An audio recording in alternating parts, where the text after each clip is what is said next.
جملہ امور بادشاہی کے قبضہ قدرت میں ہے اور فلاں فلاں کچھ نہیں کر سکتے. اللہ اکبر، نعوذ باللہ. بھرے دربار میں ایسا کہنا وزیر کی توہین ہے، جیسے بادشاہ کبھی برداشت نہیں کر سکتا. بادشاہ کے حضور میں کسی بھی درباری کی کوئی اختیار حاصل نہیں ہوتا. بادشاہ کے حضور ہر کوئی سرنگوں ہوتا ہے. اس کے باوجود نام لے لے کر کسی کی نفی کرنا مخاطب کی توہین ہوتی ہے. بادشاہ ہی نے تو اپنے اختیارات وزیر کو بخشے ہوئے ہیں، ان کی نفی کیوں کر کی جا سکتی ہے؟ عمرہ وزراء اگرچہ بادشاہ نہیں ہوتے، بادشاہ کی رونق ہوتے ہیں، اور بادشاہ کی رونق انہی سے ہوتی ہے. اگر وہ نہ ہو تو پھر بادشاہ کی کیا شان و شوکت؟ اگرچہ بادشاہ کو سارے ملک کی حکومت حاصل ہے، پھر بھی بادشاہ اپنے اختیارات جسے چاہے بخش دے. ناظرین، لیں گے ایک چھوٹا سا وقفہ.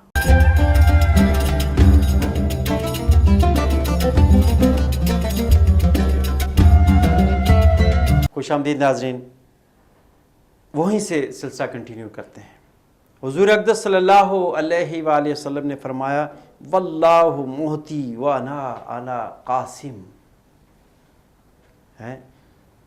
آپ نے فرمایا کہ اللہ عطا کرتا ہے اور میں تقسیم کرنے والا ہوں. میرے آقا روح فدا کی کتنی بڑی شان ہے کہ اب دینے والے کے ساتھ تقسیم کرنے والا ضرور ہوتا ہے. جو ہی اس نے دیا اسی وقت اس نے تقسیم کیا. اللہ تعالیٰ اپنی مخلوق کو ہر لمحہ ہر شے دیتے رہتے ہیں، اور آپ صلی اللہ علیہ وآلہ وسلم تقسیم فرماتے ہیں، اور یہ سلسلہ شب و روز جاری رہتا ہے. میرے آقا روح فدا صلی اللہ علیہ وآلہ وسلم حبیب اللہ ہیں، اور حبیب غیر نہیں ہوتا، حبیب محبوب ہوتے ہیں اور شریک مغضوب. اللہ تبارک و تعالیٰ نے فرمایا، ان اللہ و ملائکتہ یصلون علی النبی یا ایھا الذین آمنوا صلوا علیہ وسلموا تسلیما. اس میں کوئی شک نہیں کہ اللہ تبارک و تعالیٰ اور اس کے فرشتے ہر وقت نبی کریم صلی اللہ علیہ وآلہ وسلم پر درود بھیجتے ہیں. اے ایمان والو، تم بھی آپ صلی اللہ علیہ وآلہ وسلم پر درود بھیجو، خوب سلام بھیجو. حضور اقدس و اکمل، اکرم و اجمل، الطیب و طاہر روح فدا صلی اللہ علیہ وآلہ وسلم کی شان اقدس میں ہم گناہگاروں کی ہر مدح کلام شرک سے مبرہ اور محبت پہ مبنی ہے. خاک کے اس ناچیز بت نے خالق و مالک کے حبیب صلی اللہ علیہ وآلہ وسلم کی کیا تعریف کرنی ہے؟ اس بیچارے کے پاس کون سے الفاظ ہیں جو استعمال کرے؟ شریعت کا احترام، طریقت کا اکرام، حقیقت کی تلاش اور معرفت کی تمنا ہر طالب کی اصل منزل ہے. اور حضور صلی اللہ علیہ وآلہ وسلم کی سفارش، شفاعت، شفقت اور وسیلے کے بغیر کوئی بھی اس منزل کو نہیں پا سکتا، اس منزل کو نہیں پہنچ سکتا. خالق کے تخلیق کے کمال کی اصل یہ ہے کہ خالق اپنی صفات اپنی مخلوق میں بھر دے، جیسے رحیم، کریم، علیم. کمالات نبوت کا کمال یہ ہے کہ جتنے کمالات ہمارے حضور پر نور صلی اللہ علیہ وآلہ وسلم روح فدا میں ہیں، ان سب کا ان کی امت میں پایا جانا امکانی بات اور نبوت کی معراج کی دلیل ہے. مقربین یعنی اللہ کے مقبول بندے قبروں میں عام مردوں کی طرح نہیں ہوتے، زندہ ہوتے ہیں، اور جو فیض وہ زندگی میں بندوں کو پہنچا سکتے ہیں موت کے بعد بھی پہنچا سکتے ہیں، کیونکہ مقربین کی موت شہادت کی موت ہوتی ہے، اگرچہ بستروں پر مر جائیں. اللہ اکبر. بندے کو 3 طرح فیض پہنچاتا ہے: دعا کے ذریعے، تعلیم کے ذریعے، توجہ کے ذریعے، اور یہ توجہ ان دونوں سے افضل ہے. اسی طرح اللہ قبروں میں اپنے زائرین کے لیے دعا کرتے ہیں. اسی طرح اہل اللہ قبروں میں اپنے زائرین کے لیے دعا کرتے ہیں.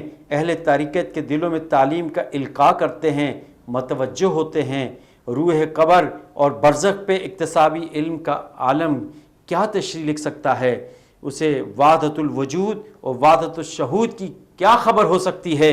یہ مخصوص منازل ہیں اور صاحب منزل کے سوا کوئی دوسرا ان سے واقف نہیں ہو سکتا۔ ناظرین، صوفی صاحب نے بہت اپنے مقالات میں ایسی چیز لکھ دی، فرما دیا کہ ہمیں اس پہ عمل اگر کریں گے تو یقیناً ہماری کامیابی و کامرانی ہے، کیونکہ قرآن کی وہ آیت کہ اللہ تعالیٰ آپ صلی اللہ علیہ وآلہ وسلم نے ارشاد فرمایا کہ اللہ موتی انا قاسم، کہ اللہ نعمتیں دیتا ہے اور میں تقسیم کرتا ہوں۔ پھر فرمایا یا ایھا الذین آمنوا صلوا علیہ وسلموا تسلیما، کہ اے ایمان والو تم اللہ پر درود پڑھو، میرا اللہ بھی میں محمد صلی اللہ علیہ وسلم پر درود پڑھتا ہے، کہ میں بھی پڑھتا ہوں اور تم بھی پڑھو۔ تو تقاضا یہ ہے کہ ہم اللہ کے دین کو سمجھیں، اللہ کے دین کی پیروی کریں، آپ صلی اللہ علیہ وآلہ وسلم کی پیروی کریں اور ان احکامات کو دیکھیں کہ کسی کی کوئی توہین نہ ہو۔ فرمایا نا کہ جب بھی کبھی عذاب نازل ہوا، جب بھی کبھی کسی امت کو تباہ ہوتے دیکھا تو وہ جب ہی تباہ ہوئی جب اس نے اللہ کی نشانیوں کی توہین کی۔ یہ انبیاء بھی اللہ کی نشانیاں ہیں، جس طرح کہ صالح علیہ السلام کی اونٹنی، اس کے پاؤں کاٹ دیے تو اللہ تعالیٰ نے اس قوم پر عذاب نازل فرما دیا۔ تو عذاب نازل ہونا ضروری ہو جاتا ہے جب کسی نبی کی توہین ہو، اہل اللہ کی تکذیب کی جائے۔ تو ہمیں ان تمام چیزوں سے، فروعی چیزوں سے بچنا ہے، اور ہمیں اپنی قبر میں جانا ہے، وہ اپنی قبر میں ہیں، ہمیں اپنے اعمال کا جواب دینا ہے، انہیں اپنے اعمال کا جواب دینا ہے۔ ہمارا کام بس اتنا ہے کہ ہم ان سے محبت کریں، ان سے عقیدت رکھیں۔ وما علینا الا البلاغ المبین۔